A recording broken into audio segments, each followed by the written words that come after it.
is the one and only Danny Bacon. We made her to another week, buddy.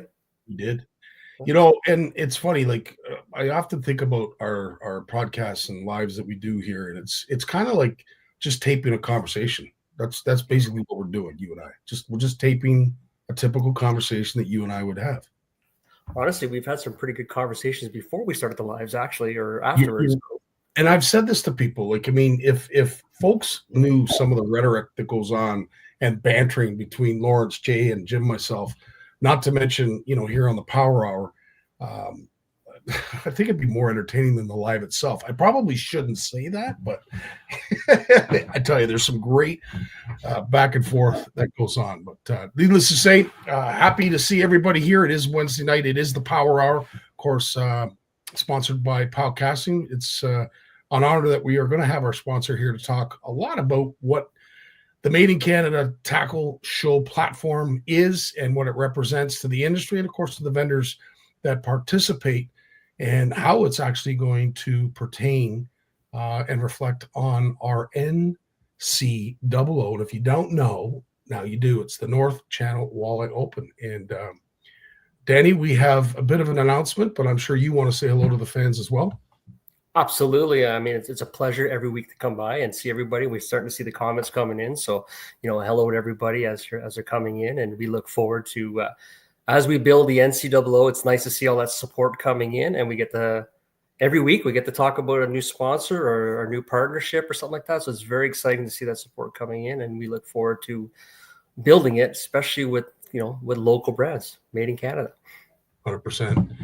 And one of those local brands that we're going to be featuring at the tournament, and we're honored to have them a part of what Danny had just mentioned, is the NCOO, the North Channel Walleye Open. Unique to this area, I would say. Dan, you know a little bit more in regards to what's gone on, you know, in past history when it comes to tournaments and events like this in that area. Yeah, there's a gap. You know, we haven't seen a tournament of this scale since the Sagamuk Walleye tournament, which is the Fall Classic, which was only the river section of the at the end of September, which was part of the was the final stop in the Northern Ontario Walleye Trail. That's where I cut my teeth. That was my first tournament experience. In fact, today I was thinking about it. I started my Mary Lisa and I started our tournament fishing in 2015. So 2016 was our first tournament we were fished. So you know, I don't think enough is said too. The fact that you are married, still married, and have been competitive fishing since that time. I see a lot of other husband and wife teams on the NOWT circuit as well, and I often wonder, like, you know, there are times when I'm sure there's a married couple that they can't get along hanging a painting. But yet, you know, you guys go out in the water and you're both competitive, and you've managed to hold it together. So, tip of the hat to that. Just in that alone, I think is quite an accomplishment. I think it's because we really do know each other extremely well. So when I'm the first one to go, my attitude's going to go south fast, and she can pick up and you've met her. So she's a really good buffer or a very good filter with that. She can seem to take a lot, but it's more harrowing when she goes south. I don't know how to deal with that, and I'm not a good supporter. So we managed to get through that, but we've had. That's why Ladybird comes with you. That's why Ladybird fishes with you, because that neutralizes everything right there.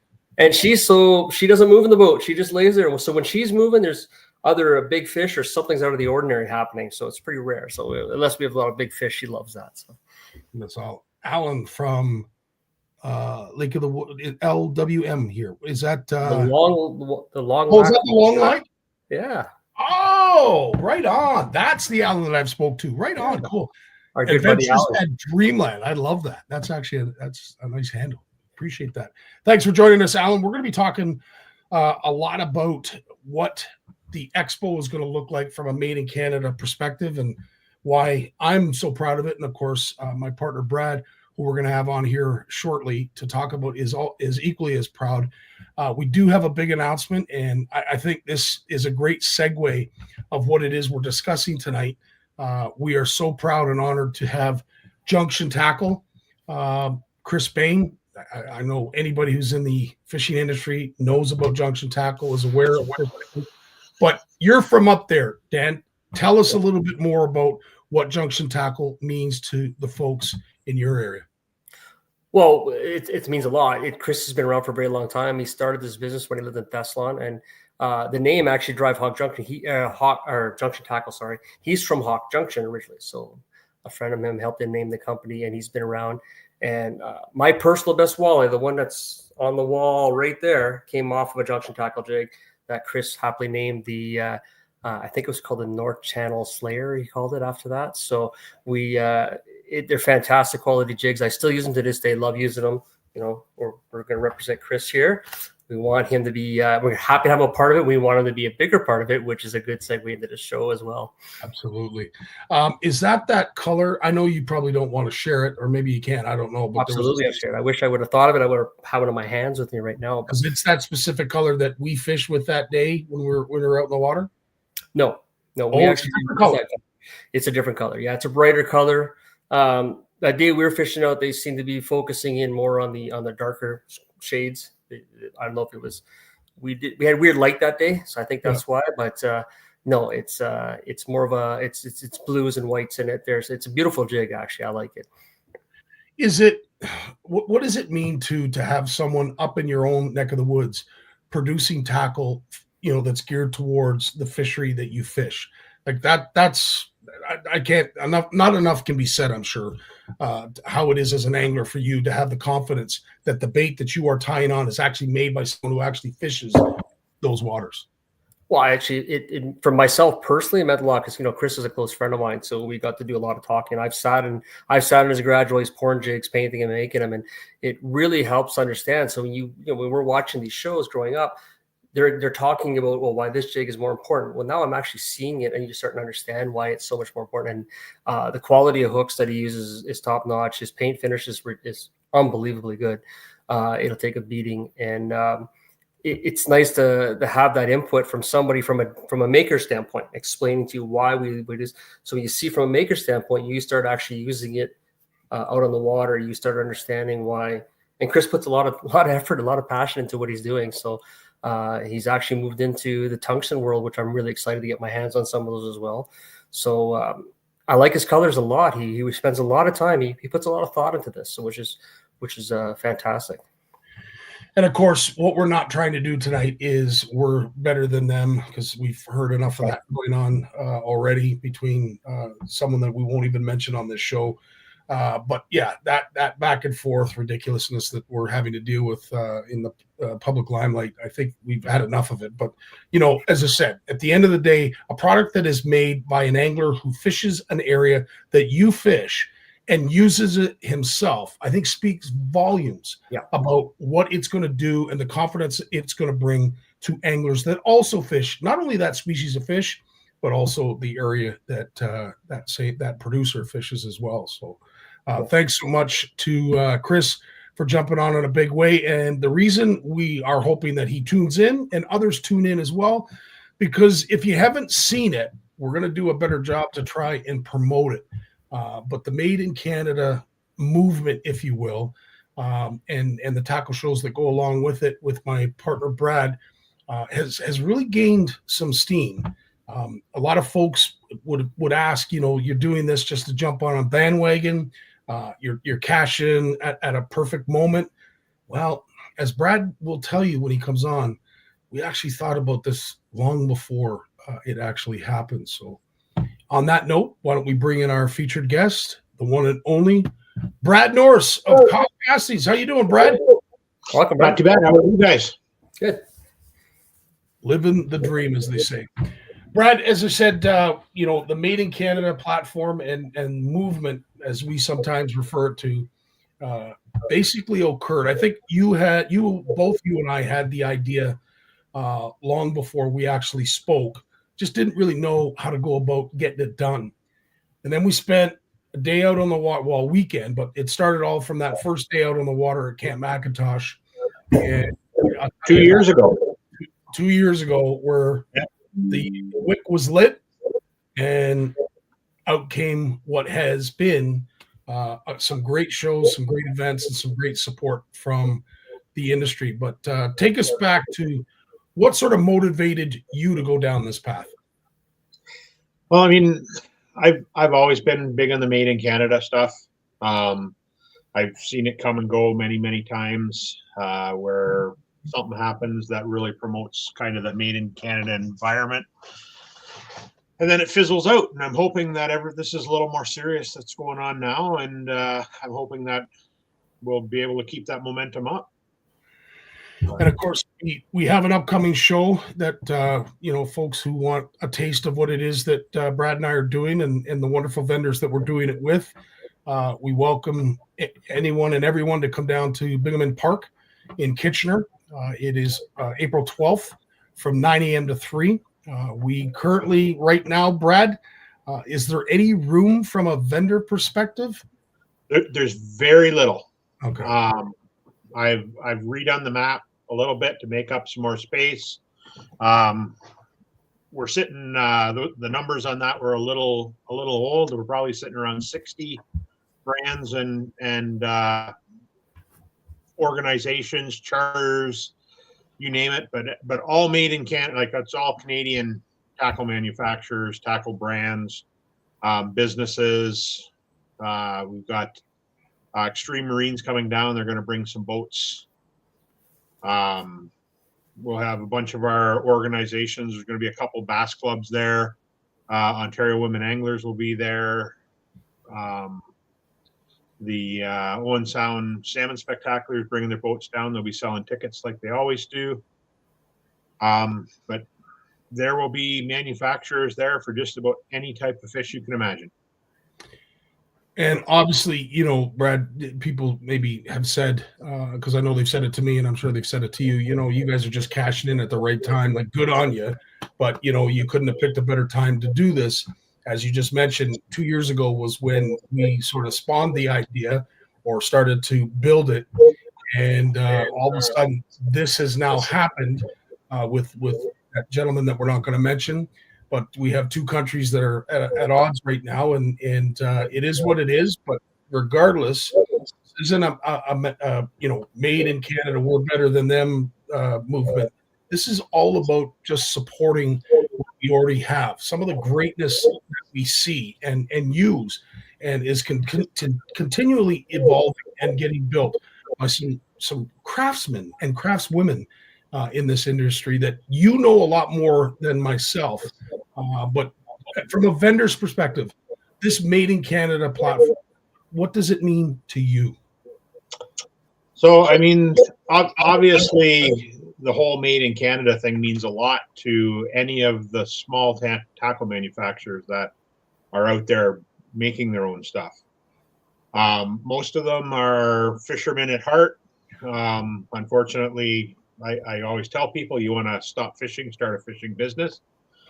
But the fact of it is, most of these tackle manufacturers got into making stuff because they had a passion for it and they loved it, and they're making tackle that works in their areas or in our province.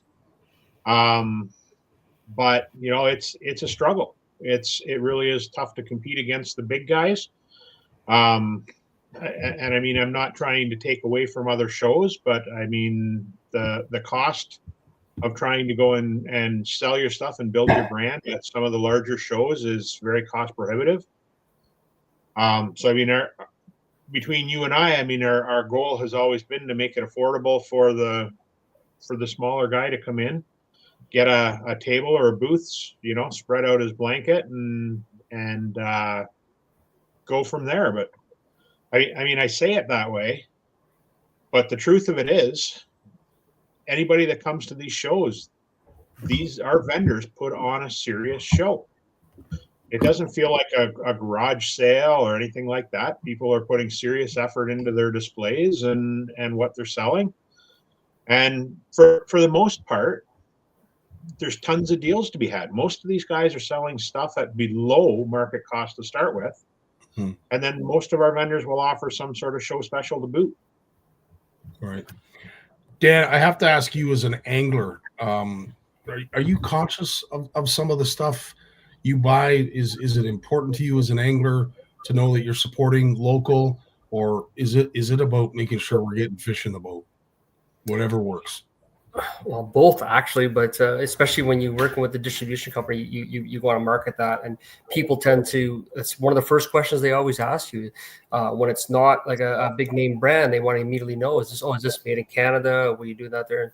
So it does help a lot, and for us to do that, and it is something that we do look for, just for that simple fact that Canadians can do it just as well as the Americans can do it, and we do want to see that industry thrive here. It ultimately helps us with cost, right? If we start having affordable companies around the area that can do this, then it helps us have a choice, right? And I will say, like, where it all started for me was during COVID, and I was very outspoken about it. That when it came to who got us through, because at that time, we weren't being restricted when it came to getting outdoors and fishing and enjoying nature. It was these Canadian producers that got us through, because in a lot of cases, things weren't being shipped, borders were closed, so there wasn't, that traffic and ease that we see now when it comes to product. So I've always wanted to somehow thank the Canadian industry for getting us through a very, very difficult time and allowing us to get out and enjoying our pastime, which, in a lot of cases helps a lot of us mentally. I mean, it's a great way to reset. It's a great way to just, I don't know, purge all of the, bad feelings or negative thoughts that were going on at that time. So again, they helped us in a huge way, and we coped through them, and they allowed us that opportunity. So that's where it really started with me. And of course, the idea, when I spoke to Brad about it when we were at Camp Mac, we started to sort of peel the layers off the onion to understand, well, how do we do that? How do we thank them? And right away, we noticed that, with some of the smaller outfits, it's difficult to get that promotion on a larger stage, because it's not easy for them to want to afford it, or perhaps maybe they don't produce enough product to be like some of these big guys. But anyway, we dumbed it down, if you will, for lack of a better way of saying it. Our intentions were to provide a venue for those who typically wouldn't be allowed or able to financially, and that's what I'm so proud of. But I digress. Brad, first and foremost, I think for anybody who's interested in this movement and becoming part of it, what is the criteria when it comes to made in Canada? What deems it to be made in Canada? So, according to the Canadian government, what they say made in Canada is that 50% or 50.1% of the product, or the value of the product, must come from Canada. So, I mean, we have several of our vendors that what they will do is they will bring in, say, blanks from China or something like that. They bring them in, they paint them, they put hooks on them, they package them, and easily meet that criteria. For you and I, we set our bar a little lower than that. We're not trying to exclude anybody. So we basically say that some form of the work has to be done in Canada. Or we've also made allowances for brands that have been developed in Canada. And then maybe their production is done overseas, but at least the product has been designed, tested, and developed in Canada.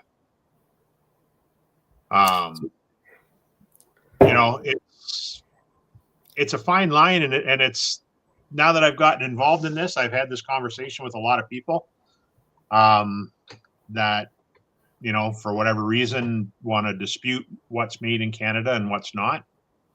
But this movement's not about trying to exclude anybody for technicalities or anything like that. This movement's about trying to get more people in Canada involved in the Canadian fishing industry. 100%. Just to kind of add to your points there, Brad, I agree with you 100%. I know, going through just knowing what going with Chris and with James Meager and talking to other manufacturers, that there's not many places in Canada that will do mass production. So these guys are doing them in the garages. So a lot of them, they're at that stage where it's hard to move that next step to buy the equipment to do the mass production. So your really only options are to bring it in from the United States or China at this point. So they're trying to get there, but it's they're at that point. I think this is going to help a lot of, because COVID helped expose a lot of these companies that we had around us.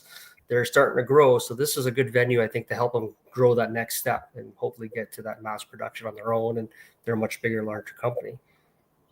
Well, and it's one of the problems that we run into as small tackle manufacturers in Canada is there aren't a lot of companies in Canada that will do small run production of stuff.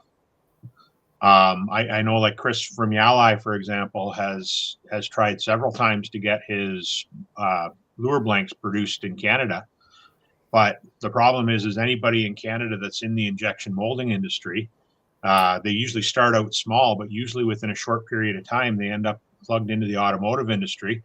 And it's tough to get a company to remove something from one of their machines to run something that, is going to run for 2 or 3 hours and the job's done, when they got something set up on it that's going to run for 3 months. And I ran into the same thing personally getting my molds done. I mean, like everybody else, I started with do-it molds and stuff like that.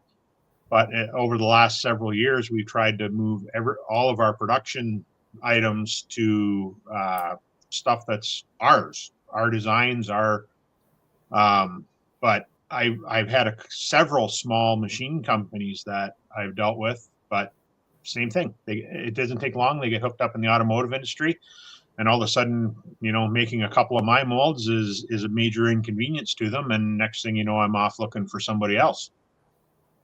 Now, I don't think I'll have that problem now.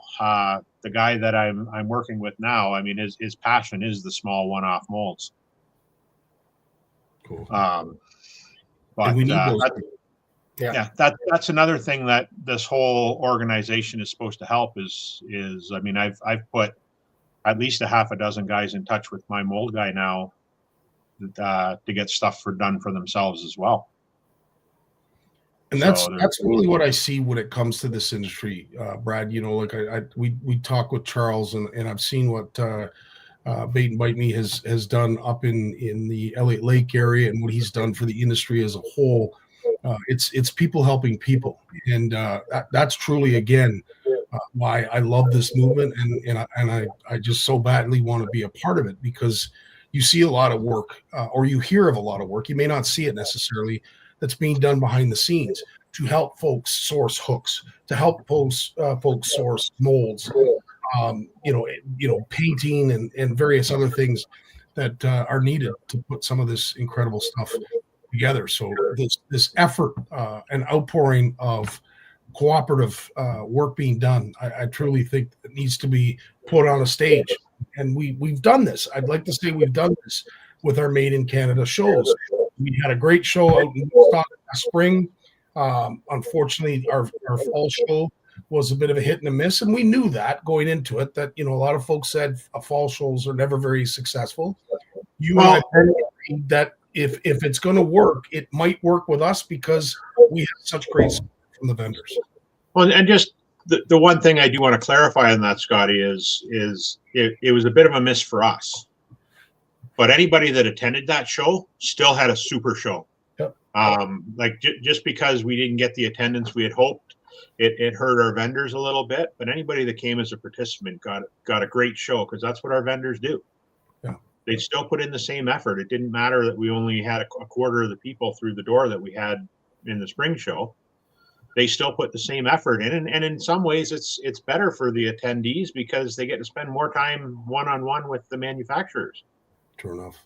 And just to add to what Danny was saying there a little earlier, it's most of these manufacturers have stuff for all over the place. Like, I mean, you take our Big River jigs here. I just happen to have sitting in front of me.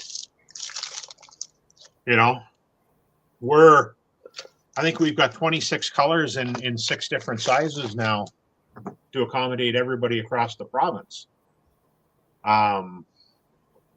We don't do that because we want to have a whole bunch of selection. we do that because we're trying to accommodate everybody. So, I mean, if you're looking for something in particular and you can't find it, ask. Somebody might be able to make it for you, or somebody might already make it, and we can get you in touch. You know, I'm working my way through Great Lakes Spoons right now, doing some pictures for their catalog, and I think I've got almost 200 spoons here to take pictures of, and that's their selection of spoons that they have available. And I will say too, from an angler's perspective, Dan, and I'll get you to chime in on this. You know, when it comes to custom work, I don't see a lot of that being available to anglers unless it is from a made in Canada or a local producer. Would that be accurate? Well, especially in my neck of the woods, that's very accurate. Outside of Chris, really can't think of anybody that I can get a hold of to make me a custom color. I can ask for a quarter-ounce jig on a 4-aught head if I wanted to, and he'll make that for me, and he'll do 20 of them if I ask for 20. I can't think of anybody else to do that without charging me an arm and leg, whereas Chris he's not going to beat you up on the prices like that. So, you know, those are the kind of vendors we need to support. I know there's quite a few of them down south that would probably do the same and whatnot. So I'm really hoping to, we know there's a lot of people in their garages doing things, and it's more hobbyish, and that's how a lot of these guys started. So I'm hoping that this can help draw them out and let them know that the confidence is there to be able to make this and put it out. We already know you have the skill set if you can do it. So I'm excited for that. And you know, like I said, having Chris, he's been a staple in all of our tournament circuits up here, from Longmont, Geraldton, Hearst, all of these, Matagami. We all know Chris's equipment and his gear. So he started off small and built his way with anglers. So we're all here. We're eager to get our hands on something that's locally made and cost effective, right? And I think this platform can provide us that exposure.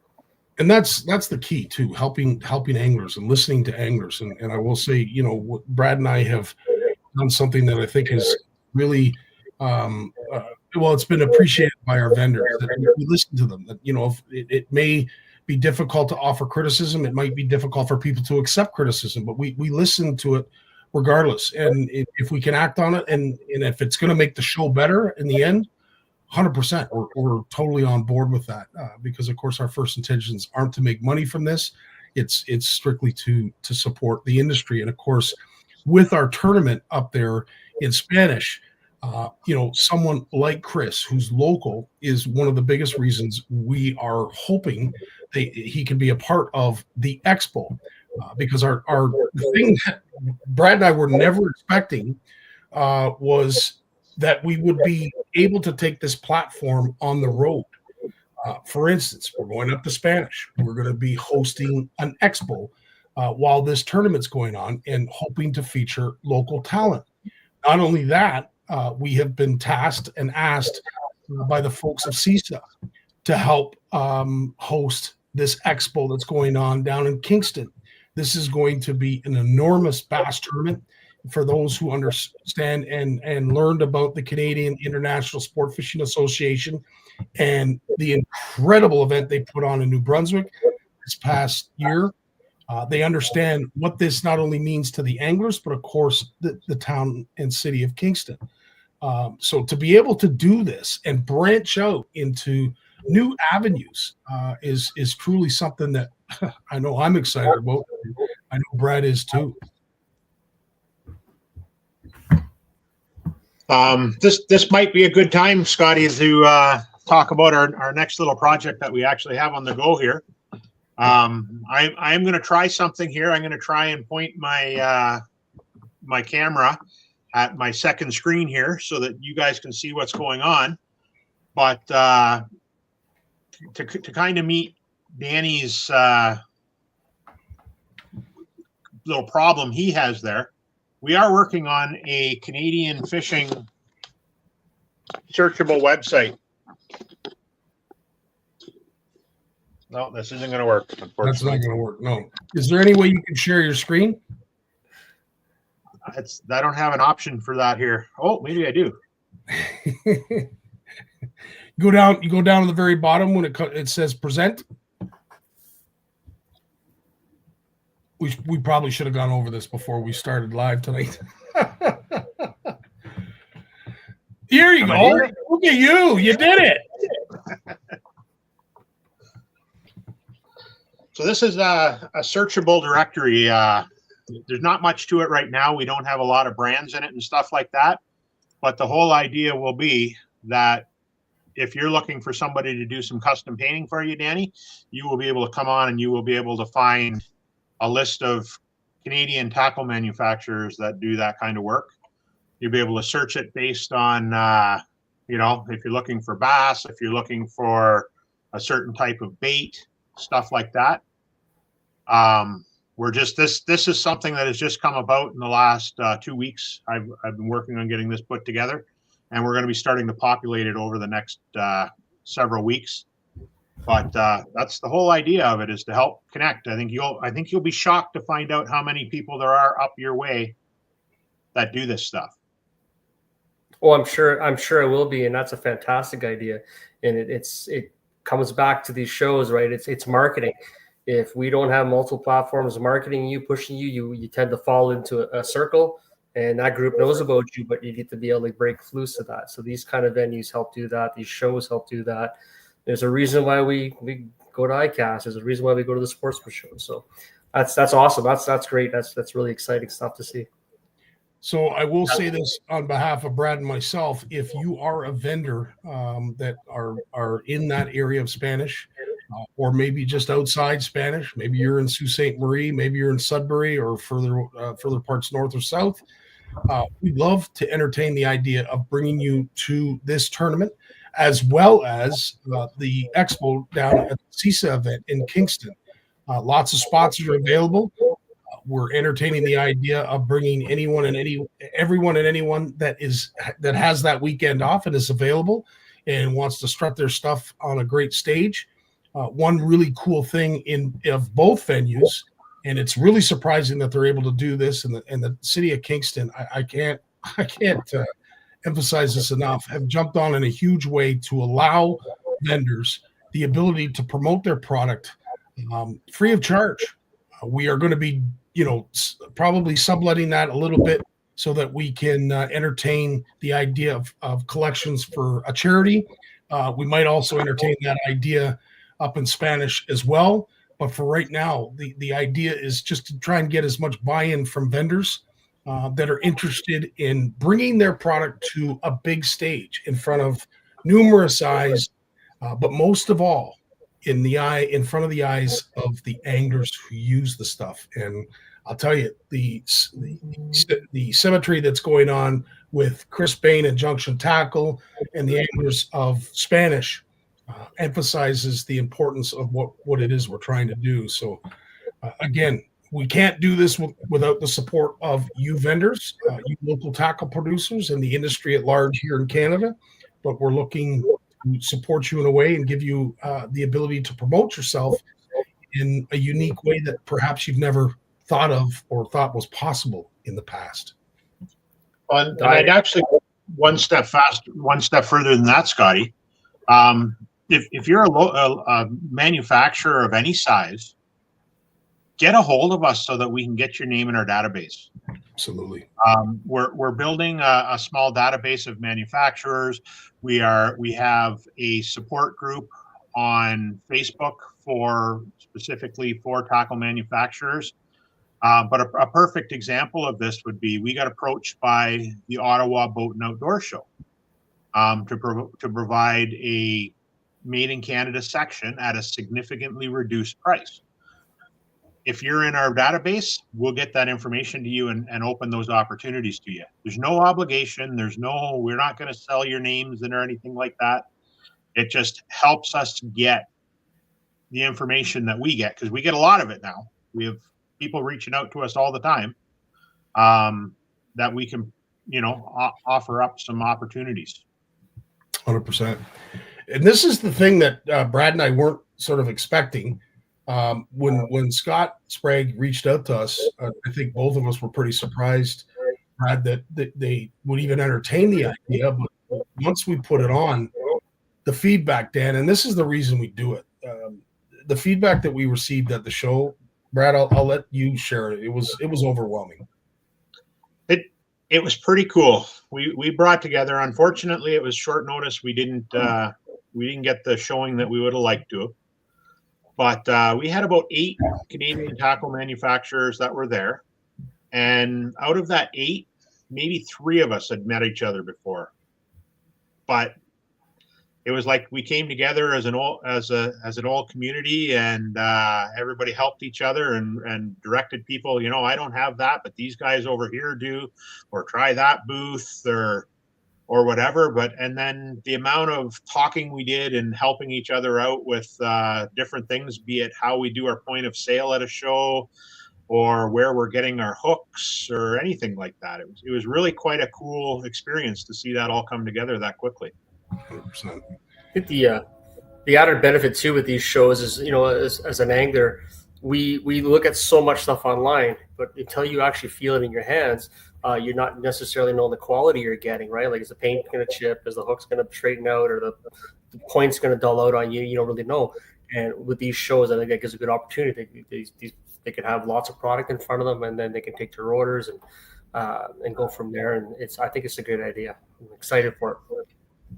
And I am too, and for no other reason, as you just sort of mentioned, Dan, the having the anglers have the ability to walk through and look at some of the product that's going to be on display. Perhaps maybe they didn't stock up. Let's face it, people get busy, and you don't have that opportunity to go to the local tackle, and you assume you've got enough in the boat, yada yada yada, or maybe you break off, throughout the course of a day, and all of a sudden, geez, I wish I had more of that color. Having a Chris Bain or a POW Casting or a Firebrand there so that you can replenish some of the stock. Because, Danny, explain what kind of bite it's going to be in September. Oh, the bite, it's going to be pretty well anything you want. If you want to have a troll, you want to be casting, but primarily it's rod in hand, active target, or forward face sonar. And we're going to be pitching, shorelines, rocks, shoals. So you're potentially going to go through a lot of gear, but you're going to want that gear that's solid and durable. We got to deal with zebra mussels in some areas, and so you can potentially go, like you said, go through a lot. I'm not a guy that goes through a lot. Luckily, I have no idea why. Maybe I'm not fishing in the right places, but maybe I should be going through a lot more. But that's exactly the kind of the negative of it, because by the time I'm like, oh, I'm down to my last one, you look in your box like, oh geez, that is my last one. So you're running short and you're scrambling. So I'm excited for this, because it's like I said, you get to put, like Chris, I'll go back to him, what he did. A lot of that stuff was given away, so it's easy to grab a pack of jigs in your hand. Oh, I got it for free. Well, of course I'm gonna go try. Hey, these are pretty good. So next thing you know, you're going to look them up, and you start following social media, and you start going down that path.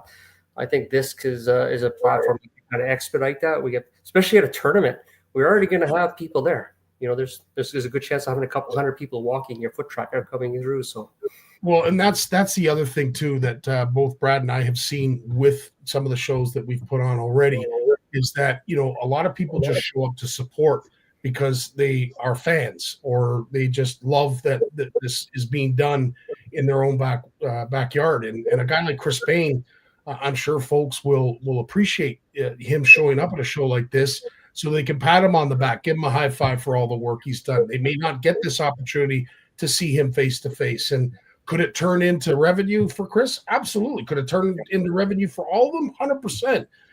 We have no expectation in terms of the numbers of people that are going to be coming through the gates at the event, but needless to say, this is a big deal for the town of Spanish, and I'm hoping that a lot of the folks from that town come out and support the event. And not just for the town of Spanish, we have the surrounding communities that have taken notice, and they will help advertise with the city of Valley Lake, Blind River at Massey. So we're starting to see that already. And quite honestly, our promoting has been deliberately lackluster, because we're not quite ready to really just take off, because our tariff things, I think, have slowed things down for us, unfortunately. But and there's a big difference. I mean, as somebody like, and I I sell all over the province, and I go to every one of my customers multiple times a year. So, I mean, I've gotten to know the area pretty well. And I can pretty much guarantee you that in the town of Spanish, you don't have near the demographic to draw from, but I bet you they have twice the per capita fishermen, if not 3 times, that you'll see in Toronto or anywhere like that. Yeah, it's quite high. They're going to care more about the Made in Canada aspect of it than they will in Toronto. It's for me, it's a no-brainer. We have always supported that entire fishery up through at least twice a year. I make the run from Sudbury all the way up to Walleye, and we hit all the stores along there. They all support me. I'd like to do it more. It's just it's a long way to go for what we can do, right? But I love that area up there. That's where I would like to build my brand more if I can. Well, let's hope that we do that. And Dan, something too that we're going to be adding not only to our show and our expo, but of course, what's going to be going on in Kingston is hopefully having something that can be geared towards the kids. Perhaps maybe a face painter, maybe something to climb on. I'm not sure what is necessarily available up there in Spanish, but once we start reaching out to some folks that have an interest, have the ability to sort of fit or be a piece of that puzzle, we'll take all comers, because I think there's a unique opportunity to make this not only just an event but a festival. Oh, exactly. And with us, with our partnership with the town of Spanish, basically, like, we're controlling the marina. That's our department for the tournament, but we have such a big platform and a big venue that we were able to add the Made in Canada show. We have a complex. We're going to be hosting a dance on Saturday, whether it's a dance or a band. I haven't heard yet. So I know the township is formulating a committee specifically to deal with this year, what to do with the excess room they have. We have the ballpark literally just up the road, so that may be an option. But with the amount of resorts and campgrounds we have in the area, they could be throwing a ball tournament while we're having a fishing tournament, just to increase that number of people around. And it exposes people to everything, right? Geez, I never even thought of that. That's right. Well, I've thought of a few things, and I've been pitching there, so we're working on that. But back to when we were growing up, we used to have it was called the Fun Days, and it was a weekend long, and it was at the end of August, so close to this time frame. And in fact, we're using the beer gardens, the tent we're using, that's what it was. And so that was held just literally up the road. At the Legion is right there, we'd hang left to the marina, the Legion, the ballpark's behind it.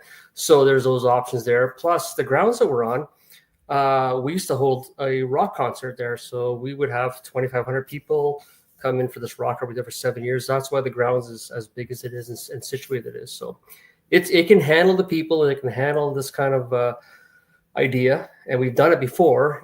Just now we're doing it in a fishing sale, and I know me and Scottie and Nick, especially me and Nick, we get drinking and we get some good ideas, and we're calling Scottie up like, hey, we're going to do this, we're going to blow it up. Like, we have goals in mind, and we're not going to stop till we achieve them. Right. Awesome. I can tell you my goal is to actually spend at least a half a day out fishing that fishery, because I've never done it. I've heard such good things. Yeah. Ask Scottie what he got in half a day, so we can. Well, not even what I got. Just what I saw. Like, dude, my arms are still sore from being your net man. As I said, Brad, I can't speak enough about the fishery that we are about to put on center stage. I saw it through the eyes of Dan, and I had the pleasure of witnessing it for myself. But truly, a fishery that needs some great promotion, deserves some great promotion. And I'm so happy and excited to see this coming to fruition, because at the end of the day, I think there's a lot of great people up in that area trying to do some great things. And once we get them all under the same tent, at the same event, and at the same venue, it's I don't know. It'll be interesting to see what it comes out to be, because it's very impressive. I had a conversation yesterday with our mayor when I talked to Karen. She's also our accountant, my accountant. So I was dropping off my income tax stuff, and it was 5 minutes of tax stuff, and we talked an hour about the event. They're extremely excited for them from a community standpoint, And this is something that I've been trying to get off the ground for 5 years. I mean, I've been really, those that know me, like Nick and Chris, I've always been trying to do something, and I've always kind of did it on a smaller scale. And kind of this year's like, you know what, the hell with it. I'm going to see if they're interested. And they were excited. They immediately bought. And then I remember, I think I called you and Nick like right away. Are you guys interested in this? I was kind of taken back at how quickly they jumped on board. And right away, the wheels were spinning. I'm like, well, what can we do? And once I brought you up to the event, before you even got here, you said, hey, I want to in Canada show up here. I'm like, perfect. We're open arms to everything now. And Brad, you know, I'm going to give you the opportunity to have a look at the scope of what this event is going to encompass in terms of just geographical area. It's huge. It's massive. And to be honest with you, I don't know if we're going to do it justice in regards to the expo and what we're going to try and feature with some of the local talent up there. But I will say there is nothing that needs to be taken off the table because this venue can house it without question. Well, I'd love to be able to give some of the vendors and the manufacturers up that way a chance to show their stuff. Right on. So if you want, maybe I could actually get to meet Charles for. Well, I'm going to be reaching out to Charles in hopes that he'll be able to come down. I'm almost positive he will. I'm sure he will. Of that area and that industry, and of course, he is a proud Elliott Laker and an angler to boot. So to not be a part of something like this, I would. He'd have to be chained to a chair or something. But needless to say, we'll reach out to him to make sure he's involved and welcomed. That's the other thing too. So for those who are interested, Dan, should we be maybe reaching out to a certain few, or do we just blitz it and open it up to everybody? Let's blitz it. I mean, just get it out there, and you got to ride on the side that some people are good intentions will jump on board and may not be able to make it afterwards. It's nice to have some people in waiting if they can, but I really think that more or less just to get the message out, because when I start talking about the main candidate, it's I have to pause and explain it because it's a new idea up here. It's something new that they've heard. So I really think that, and I think blitzing is just going to help everybody in the long run, especially now. It'll really get everybody's focused on that in Canada right now. And they'll be saying, you know what, this is a great idea. I really got to get. I've been thinking about doing it. Now's the time to do this. We have a few. I think there's 2 individuals that I talked to, or do people know them or related to them that do flies, tie flies and stuff like that. I said, absolutely, tell them to come on here. And they're like, well, they're just small. It's matter that they got 10 products to sell. It's 10 products they can sell. Tell them, that's how I'm kind of promoting it. You know, we talked about it. It's not generally just fishing related. It could be outdoor related. So I'm kind of spreading that word as well, because there's a lot of people that tend to be doing, because we have a lot of resorts in the area. Like, I think it's one of the things that you were kind of surprised at how many camps and resorts we have in such a very small footprint, and they're not small places either. So it draws a lot of traffic through there, and most of them are all booked up already for all of next year. So.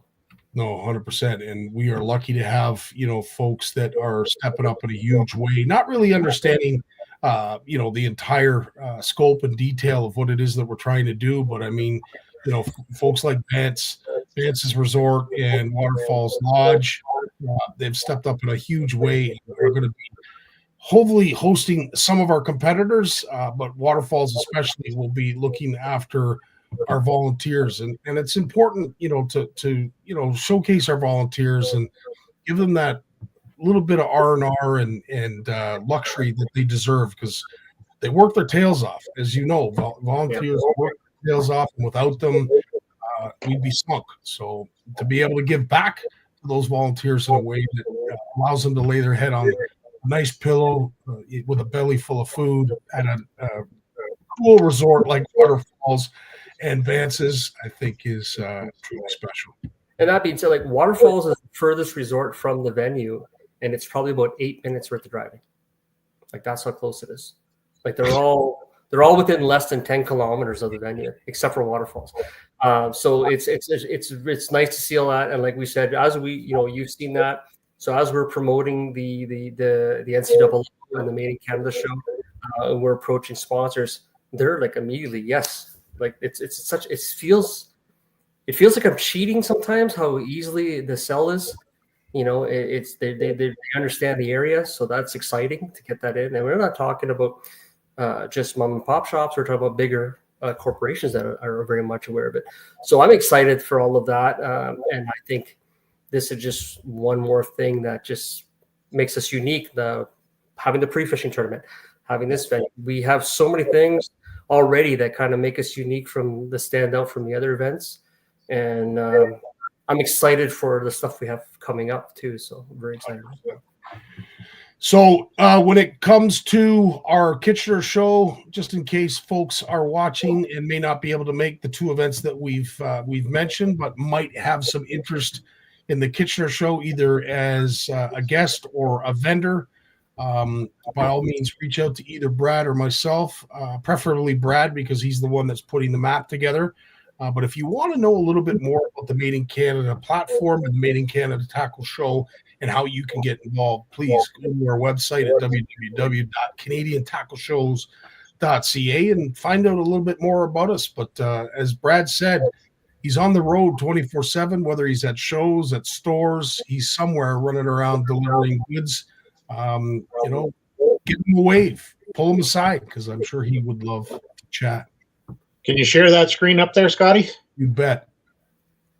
So for anybody that wants more information, you can go to CanadianTackleShows.ca. It's got a list of most of the big tackles or fishing shows that are happening this spring. But here's where we're at for our Kitchener show. Jeez. Wow. As you can see, there's only a couple spots left there, and I had to do some shuffling to get a little bit more room in. Fishing Frenzy is going to be there, so there's going to be something for your kids to do. I've heard that Uncle Hans is actually making a stop by. For anybody in Kitchener knows who Uncle Hans is, that's our Oktoberfest mascot. No way. Yeah. So the local bass club has actually got a Basstoberfest tournament happening down here. That's going to correspond with the Oktoberfest celebrations in Kitchener. So they've teamed up with the Oktoberfest committee, and they're going to send down Uncle Hans to come and say hi to everybody and see some kids.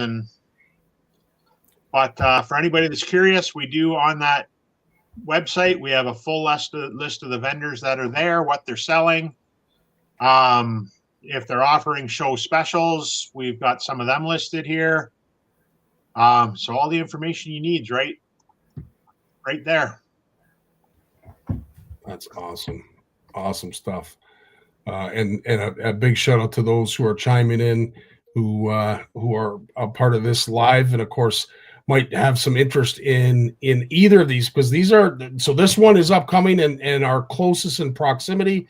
But of course, as we mentioned, we're very excited about what's going to be happening up at the North Channel Walleye Open, and of course over at CISA when it comes to the expo there. So again, reach out to myself when it comes to the expo. Moose, Joe, and the rest of the team are working very hard to put this together. This is going to be an event of all events. I don't know how many boats they're up to now, but when it went live, I think it broke the system 3 times, just because the amount of boats that were signing up unfortunately crashed it, and that's unique. It's not often that happens, but I believe that we're up past 60 boats right now that have already registered for this event, which, as you can see by the date, isn't until August 28th. So if you think there's some interest with this tournament, that's just an understatement. Any last words, Dan? Oh my God. We got a sportsman show coming up. We got a lot of talk and we got a lot of meet people, and I'm excited for that. So come on down to the Toronto Sportsman Show this weekend, and come meet Scottie, myself. I'm sure Brad will be there, and we got the infamous Nick. We could do the after hours show if you're into it, and see what you're going to get into. Yeah. I wish I was young again. I don't do that anymore either, Scottie. I'm telling you, every once in a blue moon, but if you want, and you guys, Brad, you haven't had the luxury of seeing these guys after the tournament or even during the tournament. It's incredible. I don't know where they get their energy, but I'll tell you that Energizer Bunny's got nothing on these two. They just go hard 24/7. And I will say, for most of the anglers that participate up there, there's something about those northern folks. I don't know if it's all the fresh air, but they've got that second wind, and it seems to kick in on a regular basis. And I admire the amount of energy that they have. That's because it's not just about the tournament. It's about leading up to the tournament, what happens after the tournament.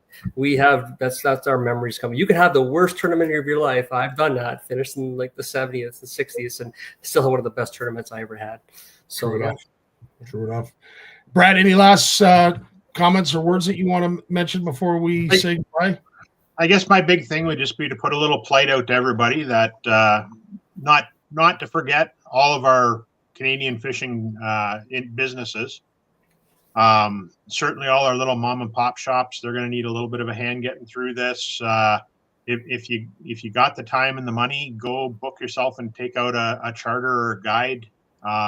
Get out, all the little tackle manufacturers, they're all going to need your help through the next couple of years. It's going to be tough. And I mean, we're already seeing price increases on all of the major manufacturers due to not just the U.S. tariffs, but there's now we have tariffs coming out of China, all over the place. So, I mean, my feeling is that we're going to, just like COVID, we're going to be leaning on these small manufacturers to get us through it again. And it'll be good for some. It'll be detrimental to others. So just do what you can. Even going out and buying $20 worth of tackle from a small manufacturer can make their day, believe me. I couldn't have said it any better myself. Yep. Well, on behalf of Dan and Brad, thanks so much for joining us. Again, we have lots of events upcoming that we are a part of. We would love to see you in Kitchener. We would love to see you at the North Channel Walleye Open. And if, in fact, you're down in the Kingston area, we would also love to see you there as well at the expo, but also at the Canada Glass CISA tournament. That is truly going to be something special and talked about for years to come. Gentlemen, thanks so much for doing this. As always, Danny, you are an incredible co-host and partner, and I'm sure we will take this offline. Have yourself absolutely, guys.